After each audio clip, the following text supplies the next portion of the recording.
تعرفي عن البلد اللي كانت تصنع كسوة الكعبة وتبعتها لمدة أكثر من 1300 سنة؟ البلد اللي قسمت شهور السنة إلى 4 مواسم وعلمت العالم تخزين الحبوب من عام إلى عام. البلد اللي كان فيها الخليل إبراهيم، واللي كان فيها سيدنا إدريس ويعقوب ويوسف وموسى وهارون، واللي كان فيها برضو السيدة مريم والسيد المسيح وسيدنا أيوب ويوشع وأشعياء. البلد اللي منها امرأة ضرب بها مثل في القرآن الكريم مخلد إلى أبد الآبدين. البلد اللي منها البطل الثابت اللي قال أتقتلون رجلا أن يقول ربي الله، واللي منها برضو الرجل المؤمن اللي حذر سيدنا موسى وقال له فاخرج إني لك من الناصحين. البلد اللي فيها خزائن الأرض بشهادة القرآن، واللي اتذكرت فيه بالمناسبة 4 مرات صراحة وحوالي 34 مرة بالإشارة إليها. البلد اللي أخرجت للعالم الإمام الليث بن سعد والإمام ورش والطحاوي والشاطبي والسيوطي وزكريا الأنصاري. البلد اللي لجأت إليها السيدة زينب، واللي لجأ إليها أهل المغرب والجزائر وسوريا ولبنان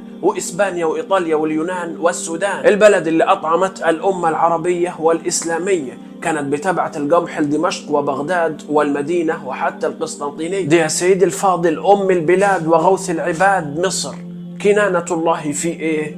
في أرضه. سلام عليكم.